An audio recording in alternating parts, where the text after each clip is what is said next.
So today we are going to learn about law. Now we are going to start our lesson on the law. Okay. Now the thing is, when it comes to your examination, we will first talk about the examination, because whatever we do has to be on the focus of the examination at the end of the day, right. So now from these, I would say the new syllabus says something like this: you have nothing to write, it's all MCQs so far. Okay. So there are advantages and disadvantages of having an MCQ paper. The best advantage is, of course, you don't have to write a thing, but you need to know in and out of the law. You need to know in and out. Now when it comes to we have several chapters to cover. Today we will start with something very basic, that is simply about law. What is law? The legal system in Sri Lanka. So it doesn't carry much weightage, but as I said, you have 50 questions. Okay.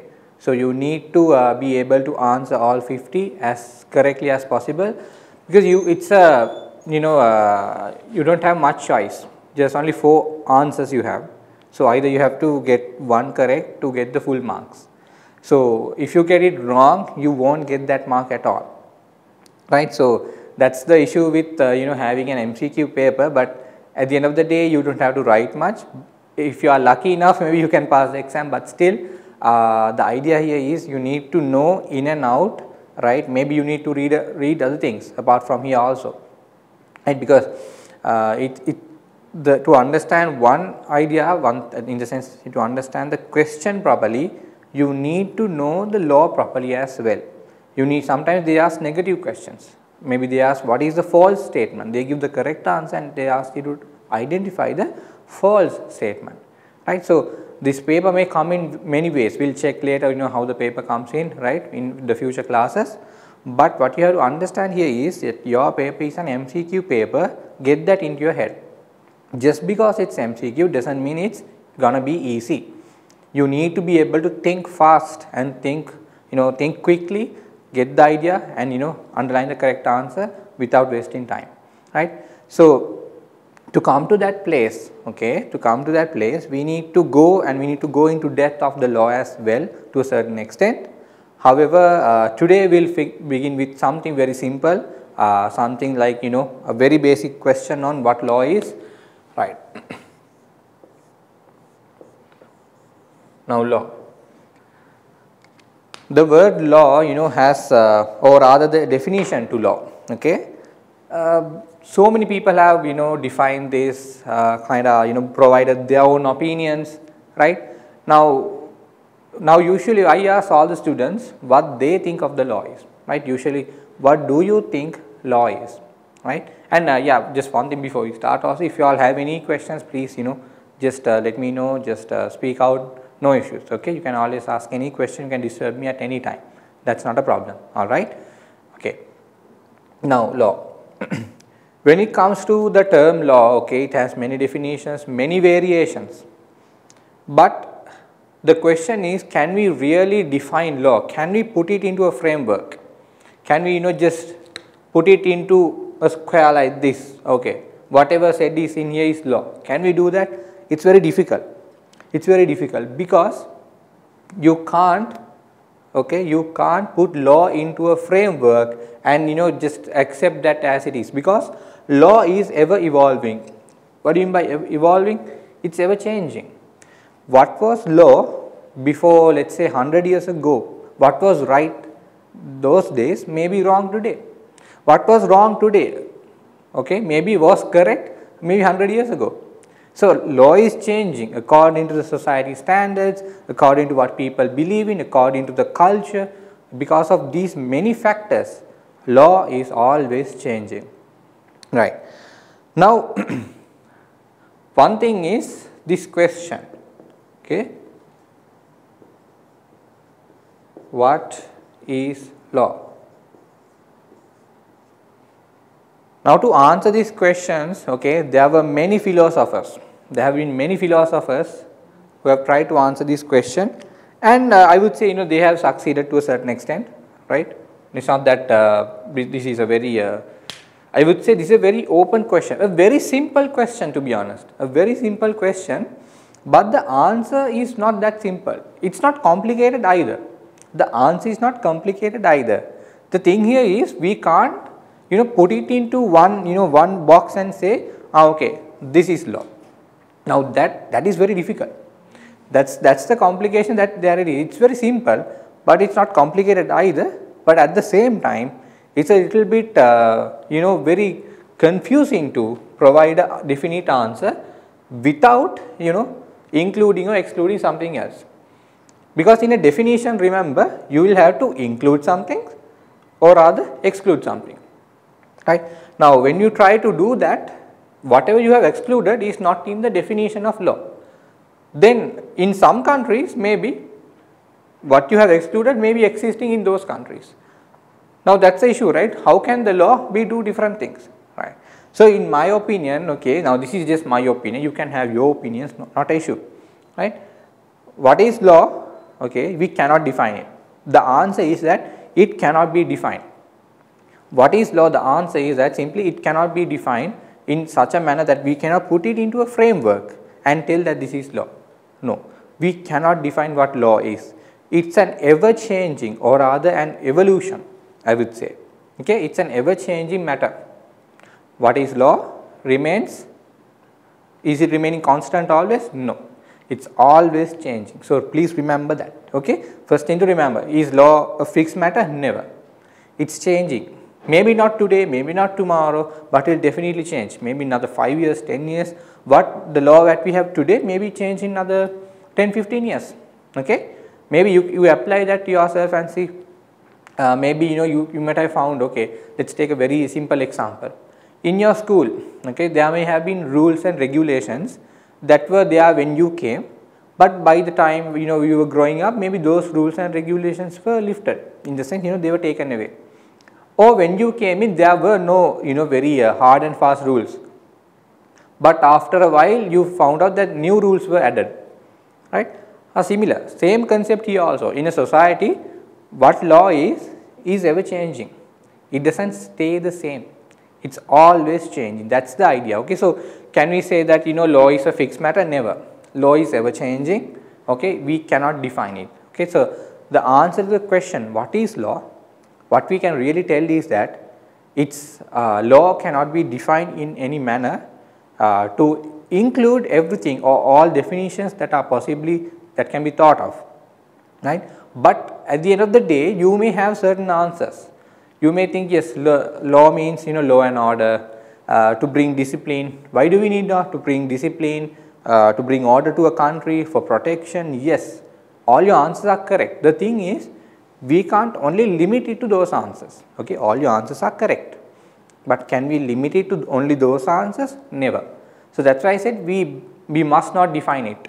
We cannot define it. So we must let it be, and we can only tell that it's an ever changing process. Okay, I would say it's an ever changing process.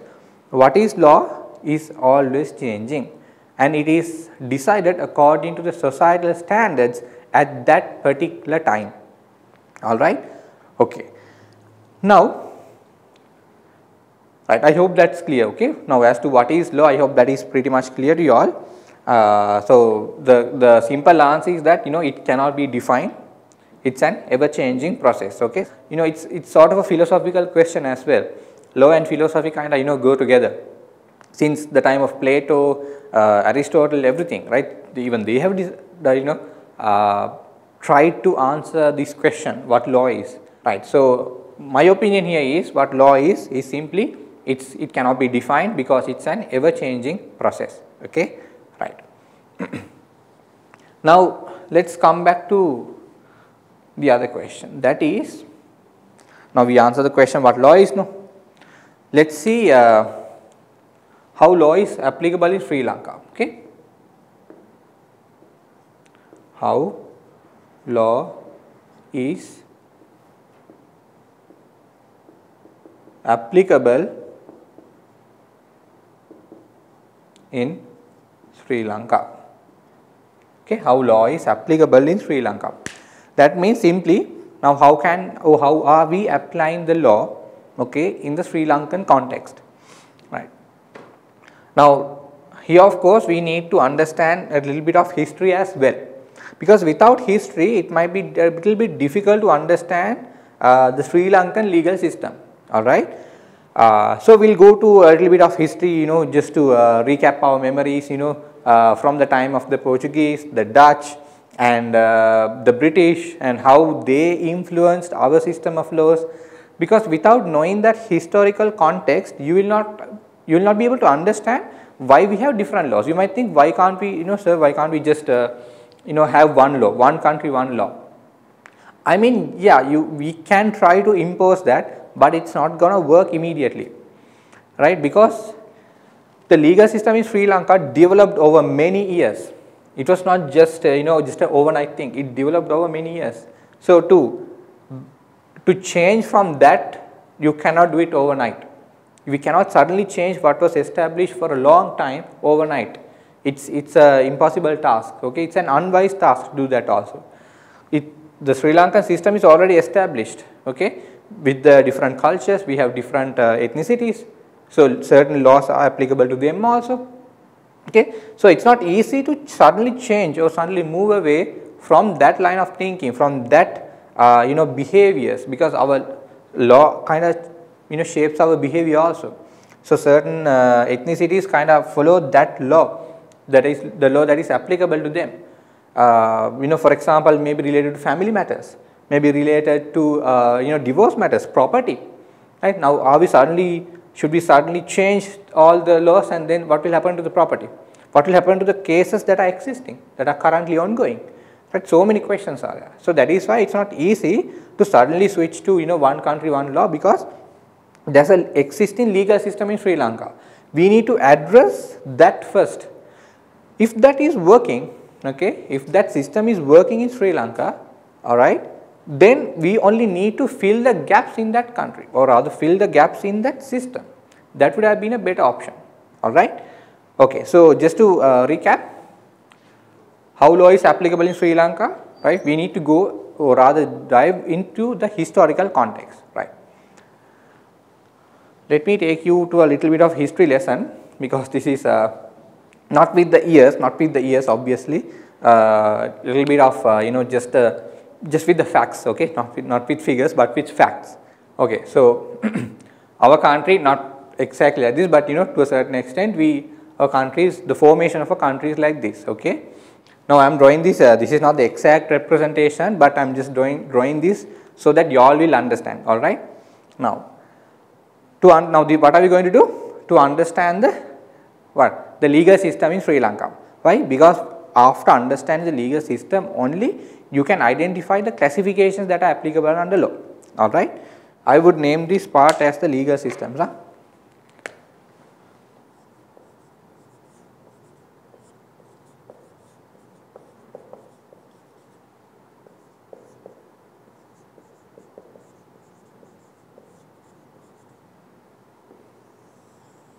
Okay, legal system of Sri Lanka now. Okay, right. Now, when it comes to Sri Lanka, okay, we have been subject to many invasions. Okay, first of all, who came? The Portuguese came, right? When the Portuguese came, all right, I'll just maybe draw a ship or something to show you all that that they just came, right? When they came, okay, they kind of invaded the coastal areas. Okay, these are the coastal areas now.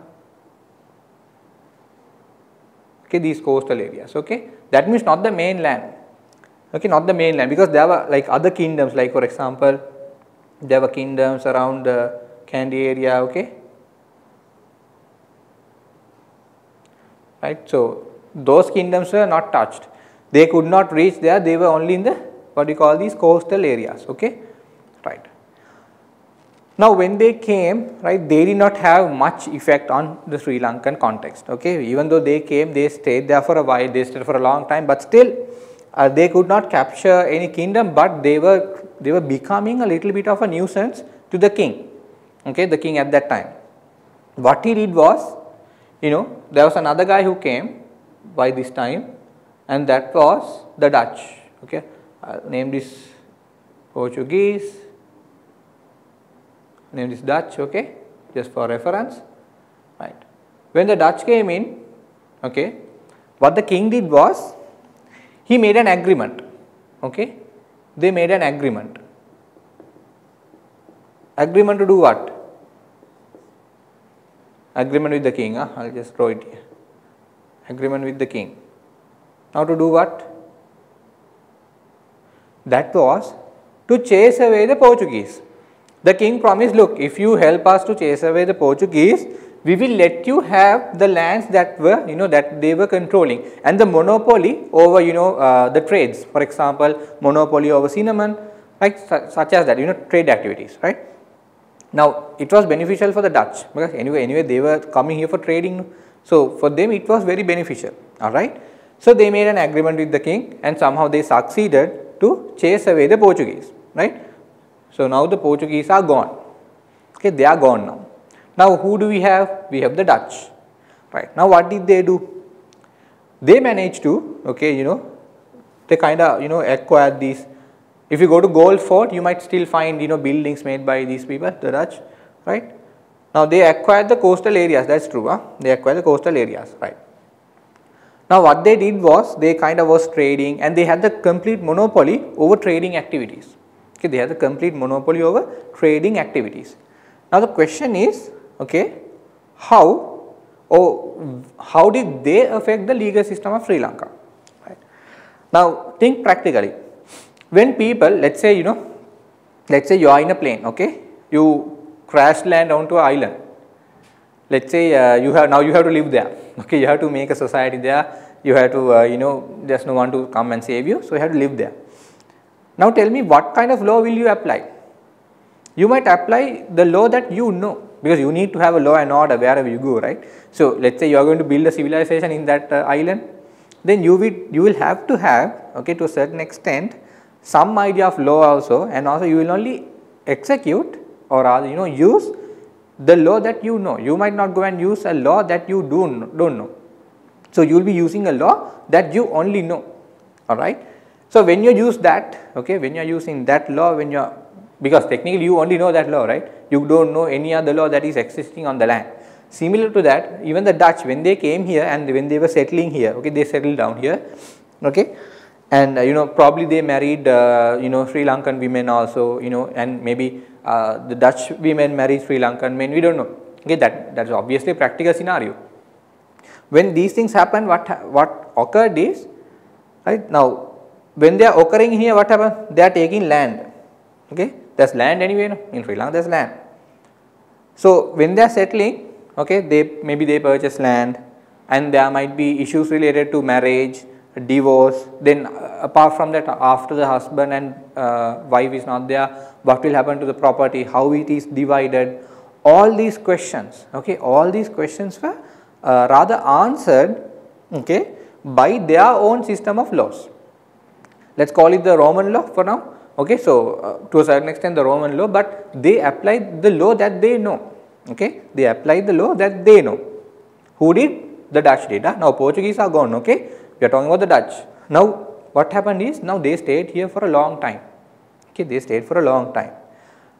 When they were here for a long time, now again the future king, okay, I am just telling the king, okay, whoever the king that was at that time, we do not need to go into depth. He was getting scared. Why? They were gaining power, okay. Now, their power was increasing. So, what do you do then? Simple politics, no? You need to find someone else.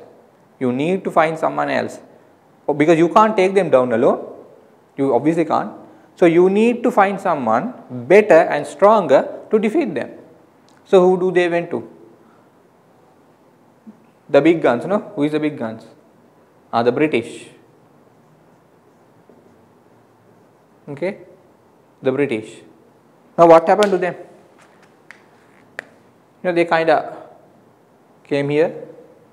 They had their own agreement. They were like, look, it's okay. We'll have to chase them away. Similar to the Portuguese, British helped to chase away the Dutch also. And the British occupied whatever the Dutch left. Okay, maybe historically, I don't know how accurate that is, but they didn't suddenly come and they didn't grab the country and they had control over the country. No, They stayed here for a while. Okay, they stayed here for a while. They helped to chase away the Dutch, and once again British. Why did British colonize and do all these things? Because they were there for trading activities. They wanted to do business. That's all. When they came here, okay, so they occupied these lands, okay, right? But now the people who were there, like basically the Dutch, right? Their system of laws were already applied here. Their system of laws were already in use. Just because someone else came, suddenly can you change? Can't. Why? The Dutch were here more than 100 years. Okay, so things will be established by that time. All right, you have to understand that things will be established by that time. Even if the Dutch left, okay, the Dutch people might have left, but whatever the procedures, whatever the legal applications that they used, they left it and went. Okay, they left it and they can't take the laws, no, because it's invisible. You can't touch it, you can't feel it, no. You can only apply. It's a procedure. Okay. We call it the residue law. What law? The residue. Why do we call it the residue law? Because now imagine for example, this word comes, residue means something like, I'll give you example. Let's say you take chemicals, you put one chemical into another, but there will also be some residue left, no? Residue means whatever is left, okay? Whatever is left from the main component, okay? Now, when the Dutch left, because the British helped the kings, the Dutch left, but whatever they applied, the laws whatever they applied, it was already established. They can't take that anyway, no? It's already established. So what did the British do? They didn't change anything. They came here and they realized, look, they already have a system of laws. There's nothing we can do. There's nothing we have to do. What the British judges did was, now obviously when the British come, there will always be institutions. They will put up their own courts to settle matters. Okay, maybe a land matter, maybe a divorce matter, all these things. Now these judges, okay, they did not go and apply their own law. Why? Because by the time the British came, there was already an established system of law in Sri Lanka. Okay, we call it the residue law. Another word, common law. Common law means the law that was established by judges. What do you mean by common law? The law that was established by judges. That means the judges, there was no statute, no, there was no statute. Statute means something which is written, the law where you can find the law as written. Now if you take a book, you might find you might find the law as there. Now that won't be a statute, but technically if it is written, if it is passed by the parliament, I would say is a statute. Okay, it's an act there. It has to be passed by the parliament. Now did we have parliamentary system those days? No, we had the king, right? Sri Lanka had the king, but the Dutch, they had their own system. Why? They had agreement. That's right. Okay, there's agreement between the king. King will not come and intervene in their affairs. The Dutch did not intervene in the king's affairs, but they were gaining power. So the king wanted to chase them away. They took the help of the British. Even if the Dutch went, okay, whatever the laws that they applied were developed by whom? By their own judges. Maybe they were judges those days, by their own laws. Okay. Now even the British judges also, they developed their own law. Why? There was no law, there was no statute. So if there's an issue, you have to give a solution. What did the British judges do? Those who were practicing law and the judges, what did they do? They applied the existing law. What was the existing law? We call it the Roman Dutch law. Why do we call it like that? Okay, Roman Dutch law. Because, okay, two reasons. One thing, these are all same names. Huh? If you hear the word residue law, if you hear the word common law, it means what? The Roman Dutch law. The idea here is residue law, common law always refers to what? The Roman Dutch law. Not English law, not any other law. Okay? Residue law and common law always refers to RDL. Okay? Roman Dutch law. Okay? That's the simple idea. Alright? Now, why Roman Dutch law exists? Because who came? The Dutch came, and as a result what happened? they established a system of laws in here. Okay, we'll call it the Roman law because they kind of used the Roman law. And then when the British came in, the Dutch had to go away, but whatever they established stood there. Whatever they established stayed there. Then what happened? The British had nothing to do. They were like, okay, there is a system of law already established, why don't we use it? So they continued to use it. Now this is applicable mainly for what? Mainly for civil matters. We will talk about civil and criminal later, but civil means, for example, family matter, anything that is not criminal. Okay. Now criminal may include, you know, like murder, theft, you know, offences like drugs, offences like, you know, using weapons. Okay, so many offences are there. But civil matters means things that are applicable to private parties. Okay, maybe, you know, things like if let's say a property matter, a land matter, whether the ownership is mine or yours. Now how to decide that? Things like that. So things like that were already decided by the judges previously. There was an issue and they would have decided, they would have provided an answer. Now those answers were available how? Through the judgment of judges. Whatever the answers that the judges gave, we call it the common law. Why do we call it the common law? Common law means whatever the law that was established by judges, okay, not by a parliament, not by any statute. Okay, nobody passed the law saying, okay, this is the law for this issue. No, not like that. There was an issue and the judge, you know, giving his reasons, provided a solution. Okay, now that solution developed, you know, came through other judges. Other judges said, no, look, this is not the answer, this should be the answer. Somehow it developed and there was an established law. But who developed it? The judges. Okay, the judges. They are the ones who developed it. Alright. So that is why we call it the common law. Okay, because it is judge made law. If you are a judge in a court, like you might have seen judges in the TV or whatever, those people, okay, those who were there a long time ago, okay, they are the ones who made this law. Made this law in sense, gave answers for different problems. And what we call that law today is called the common law. So what is the common law in Sri Lanka? That is the Roman Dutch law. Why? We apply the Roman Dutch law principles that were left by the Dutch. Okay, we apply those, or rather the judges applied these principles to decide what is the common law, or rather what is the solution to a specific problem.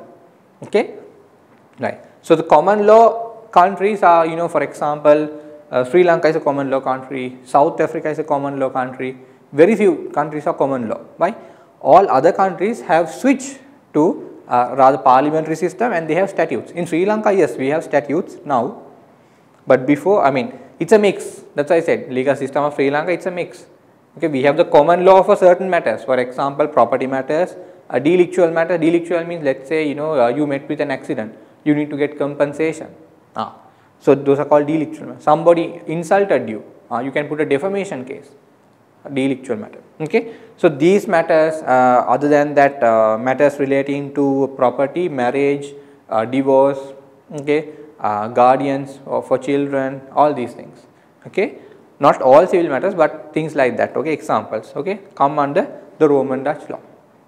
Okay, okay, right. I hope that's clear. That part is clear. Okay, right. We'll go to now. I hope Roman Dutch law is clear. Okay, that is like the common law in Sri Lanka. Okay, right. Now I'm going to make a small change, that is, now while all these things were happening, okay, RDL is what? The common law of Sri Lanka, that is established now, right. But what you have to understand is, there were some people in the northern province also, okay, somewhere here, okay, in the northern province also, mainly, you know, Tamil people, okay. Now, as I said here, these are different kingdoms, okay, different kingdoms, and we had the Kandyan kingdom also, right, that was like the last kingdom, we had the Kandyan kingdom also, right. Now, why I brought up that is, okay, we are going to talk about the personal laws in Sri Lanka. That means, what is a common law? Common law means whoever doesn't have a personal law, common law applies to that person. What are personal laws? Personal laws are laws that are applicable to you because you belong to a specific community, or rather to a specific group of people, to a specific social culture. Now those who are born in Kandy, this is called the Kandian kingdom, okay. Even today it's applicable, nah? That's right. Even today this is applicable, alright. Those who are born in Kandy, okay, they fall under something called the Kandian law. Those who are born in Kandy, they fall under something called the Kandian law. Now this Kandian law used to be a territorial law, okay, to a certain extent. Territorial law means if you are inside here, you are governed under Kandian law. Now when I say Kandian law, once again understand the same things that are governed under Roman Dutch law is done differently. Now what are things governed under Roman Dutch law? I told you, usually marriage matters, divorce matters, how the property is divided, okay, after your parents, how the property is divided, whether half comes to you, whether females can own property, things like that, okay. Now this system tells one thing, Kandian law tells another thing. Under Kandian law, there are different ways of dividing the property. If it's been a marriage, that means if the husband goes to the wife's house, how the property is divided is different, okay. So things like that, the procedure is different. That's why we call it the Kandian law, because the process is different. Roman Dutch law process, different process. Kandian law, different process. But we have to identify to whom does Kandian law apply. So the technical answer is whoever is born on the Kandian kingdom, or rather nowadays Kandy. Okay, whoever is born on Kandy, Kandian law is applicable to them. But in modern day, you can choose whether to be governed under Kandian law or whether to be governed under the Roman Dutch law. You have a choice. Okay, remember that. It's very important that you remember that. You have a choice. Just because you are born in Kandy doesn't mean you are suddenly governed under Kandian law. You can choose. You can say, no, look, I prefer to be governed under the RDL. Okay. Now this Paurva Charitraya, like when you are marrying, all these come from what? The Kandian, or rather the Kandian traditions. Okay, right. According to that, without the Paurva Charitraya, it's not a marriage under the Kandian law. Okay, that's right. Those are the ideas. Understand? But trust me, it's not. It's only applicable. Not just because everyone is doing it doesn't mean they are under Kandian law. No, it's just that only those who are born in Kandy is actually governed under Kandian law. Anybody who is not under a personal law is under Roman Dutch law anyway. Okay, it's a law that is applicable to all unless you are governed under a personal law. Okay, right. So one of the laws is the Kandian law. That is simply if you are born in Kandy, Kandian law applies. All right. But nowadays it's a personal law. Why? Even if you come out of the Kandy, or if you are anywhere, doesn't matter. If you choose to be governed under Kandian law, you are governed under Kandian law. If you choose not to be governed under Kandian law, no problem, you will be governed under the Roman Dutch law. Okay, right. So this is one personal law. Right. Now while all these are happening, I told you there were some people who are in the northern district, or rather northern part of Sri Lanka. Okay, right. Now these people, okay, now there are three conditions. Okay, there are three conditions. That is, if you are born on the northern province, and if you belong to the Malabar community, okay, Malabar and Tamil speaking. Malabar and Tamil speaking. Alright. If these three are there, you are governed under Tesa Valame law.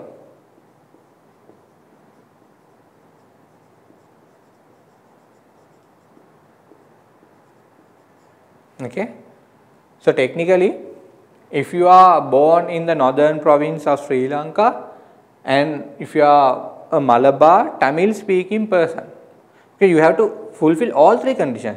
Even if you are a Tamil speaking person but not Malabar, then you are not governed under Tesa Valame law. Okay. So technically you have to be born in the northern province. Okay. under Malabar community, it's more like a community, Malabar and Tamil speaking. Only then you will be governed under Tesavalame law. Okay. Now, what is Tesavalame law? Again, a process of law. Tesavalame law governs things like, marriage, whether who can hold property, land matters, divorce matters, like that. Okay. Now, I will give you an example. Now, under Roman Dutch law, a female party. Okay. Now, let us say there is a mother, father and a child, a male child, let us say. If the father dies, half of the property goes to the wife and the other half to the child. That's how usually it's governed under Roman Dutch law. But under Tesavalame law, a female person cannot hold property. They can't have the ownership of property. Now, what do you do? Now, father is dead. Then mother can't have ownership of property. What do you do? If there is a male child, if there is a male child, yes, even if the child is young, doesn't matter anyway whether young or old, ownership goes to that child. If there was a female child, ownership does not go. Understand why? Females can't hold property under Tesavalame law. Then what happens to the property? It goes to, if there are brothers of the deceased, that means the person who died, the husband, if there are brothers, all the property will go to the husband. So, the brothers of the husband, okay, and they will have to take care of the the wife and the child also. Okay, so it's a different system of law. You understand? It tells who can hold property, what you have to do during marriage. Now, good example is now under Roman Dutch law, if you go to the registrar and get married, your marriage is valid, no problem. And the Canadian law people also can do that. They have the option. No? But under Tesavalame law, okay, you have to, there is something called the tali, okay. In Sinhala we call it the thalla, in Tamil we call it tali, right. And under Tesavalame law, for the marriage to be, valid, there has to be a ceremony. In that ceremony, the tali has to be tied by the bridegroom to the bride, okay. The man has to tie the tali to the wife. Only then it's of course, not just while walking, it's just not while you are going on the street or something.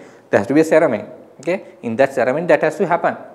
Now, who tells it? Tesavalame law tells it, okay. There were few cases where, where the husband, okay, has failed or has not, actually, what do you call this, tied the tali, okay. So, there was an issue whether the marriage was valid or not. The court held marriage is not valid because it's a necessary, I would say a necessary element under Tesavalame law that the male party ties the tali to the female party. Only then the marriage is valid. Okay. So that's why I said different processes. Okay. It doesn't mean that it's a completely different area. No, it's just how you do things is different. Okay, how you do things is different. They tell we are doing like this, we are doing in another way. Roman Dutch law is doing it in another way. Canadian law has its own way. Okay, but the benefit is Canadian law people have the option to come into Roman Dutch law. They can choose. But can Tesavalame law people choose? No, they can't choose like that. If they are born under Tesavalame law, it's a personal law. They are governed under that. You can't escape it. Just because you come out of, let's say you were in Jaffna. Jaffna is in northern province. No? Let's say you come out of there and you settle in Colombo. Doesn't matter. Still doesn't matter. You are still governed under Tesavalame law.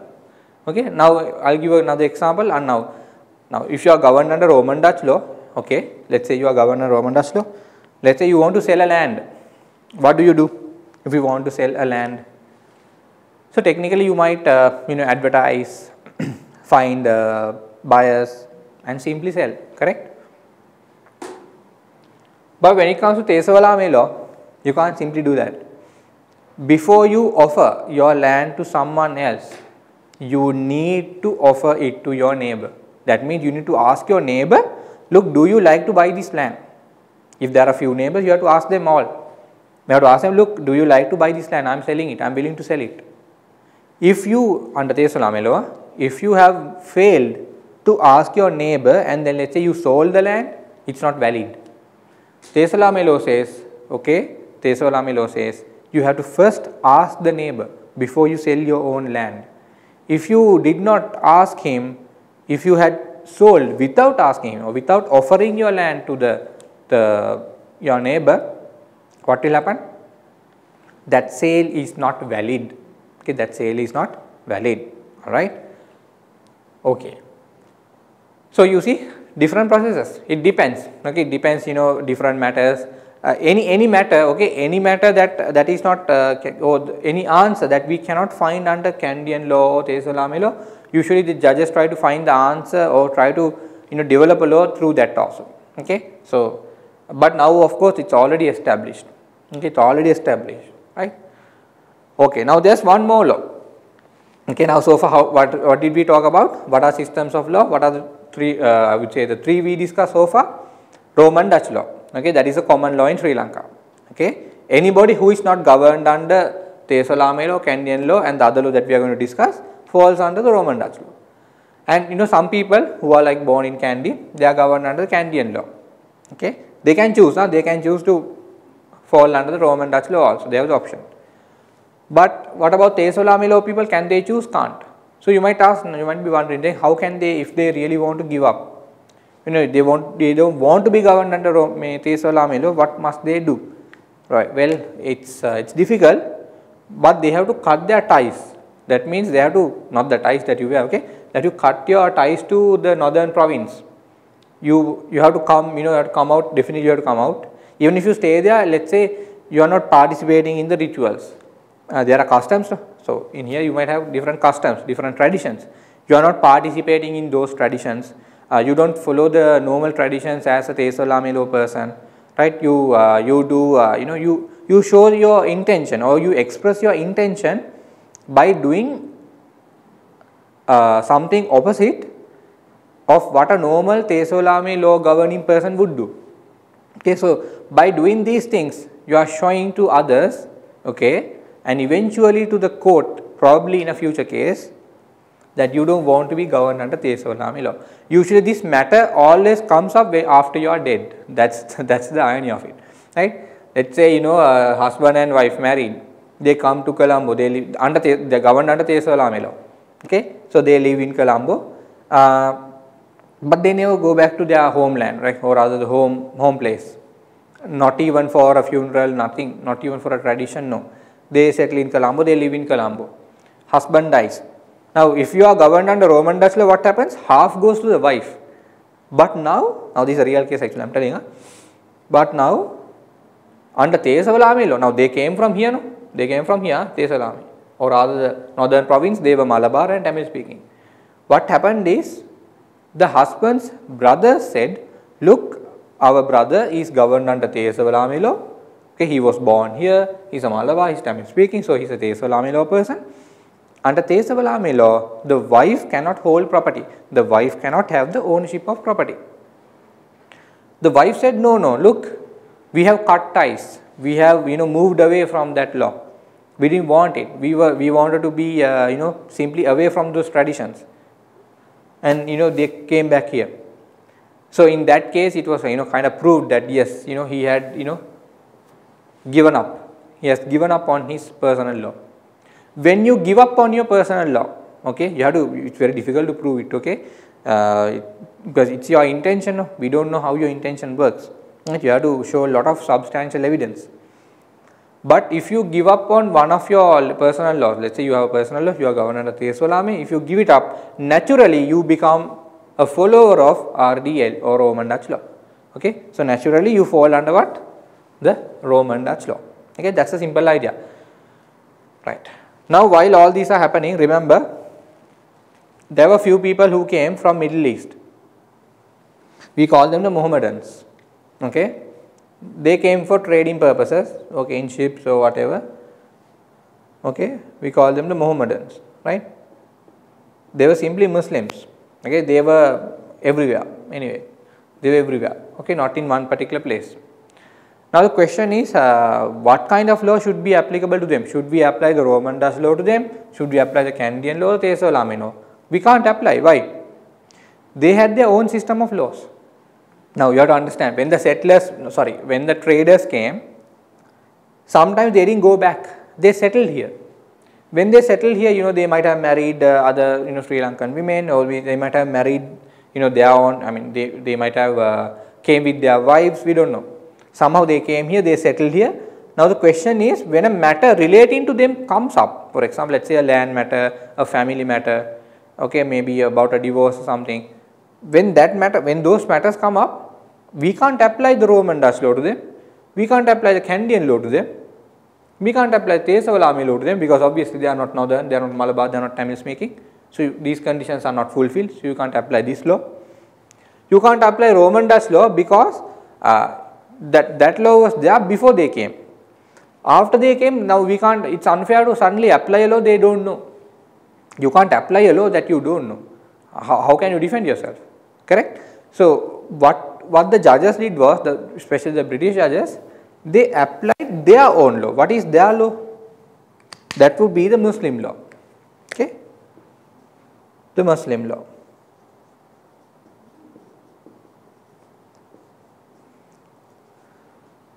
So now what is this Muslim law? How do you know whether a person is governed under Muslim law or not? Very easy. If you are born as a Muslim, you are governed under Muslim law. That's number one. Number two, if you convert yourself into Islam or you accept Islam as your religion, again you are governed under Muslim law. Simple as that. Right? Now what are the matters governed under Muslim law? As I said earlier, same things: marriage, divorce, property matters, what do you call this, custody matters, like, you know, who should take care of the child, so and so. So the idea here is, all these things govern those, you know, small stuff. The way how you do is different in each system. Okay, but the idea here is we have to understand who is governed under what. How to understand it? Right. So very easy. Technically, if you are under one of these laws, how do you identify if you are under one of these laws? If you are under Muslim, how do you identify whether you are governed under Muslim law or not? Very simple. Are you a born Muslim? If yes, you are under Muslim law. Have you converted to Islam? If yes, then you are under Muslim law. How do you identify whether you are under Tesalami law? Are you a Northern, Malabar and a Tamil speaking person? Okay, a Northern, Malabar, Tamil speaking person. If yes, remember all three have to be there. You have to be born in the northern district or other northern province,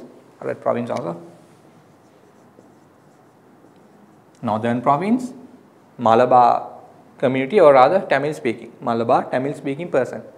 If all three are there, if it's yes, then you are governed under Tesavalame law. If you are simply born in Kandy, you are governed under Kandian law. Now you might wonder, then sir, we don't fall under any of these categories. Then which law? Simple. RDL, the Roman Dutch law. If you are not governed under any of these laws, very simply you are governed under Roman Dutch law. That's the simple answer that I can give, how to identify. Okay, so you can think for yourself also which law you are governed under. If you are not falling under this, if you are not falling under this, or neither this, then obviously you are falling under the Roman Dutch law. Okay, right. Okay, so this is the basic idea, alright, that I want to teach you all about the legal system of Sri Lanka. It's a kind of a history lesson also. Okay, we have a different legal system. So therefore, we have different systems that are applicable. We can't just apply, you know, one law to everyone. As I said, you can't just apply one law to everyone now. Why? It has already been decided by long time, you know, things that changed. You know, many things have been developed, right? So technically, we have the Roman Dutch law. Okay, I'll start in here now. Might not see.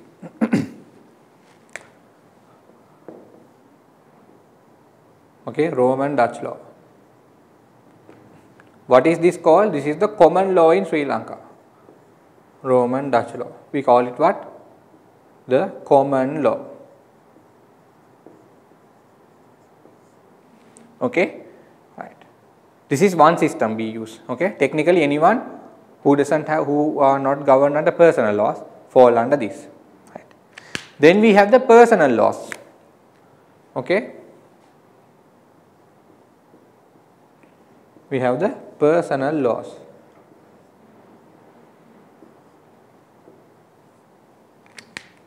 What are the personal laws?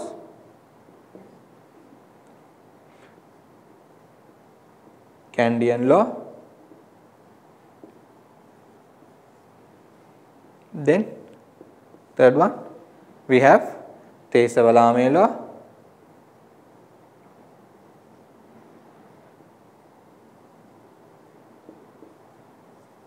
If you all have any questions, you can ask, okay.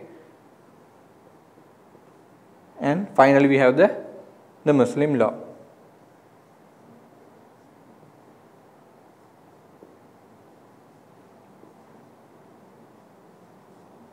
Right. So these are called the personal laws of Sri Lanka. What is the common law of Sri Lanka? That is the RDL. Okay. RDL. Personal laws. These are the personal laws. Okay. So remember this, the distinction. It might be helpful in the exam. Okay. Right. Okay. So that is the key legal systems in applicable to Sri Lanka. Okay. So that part is done now.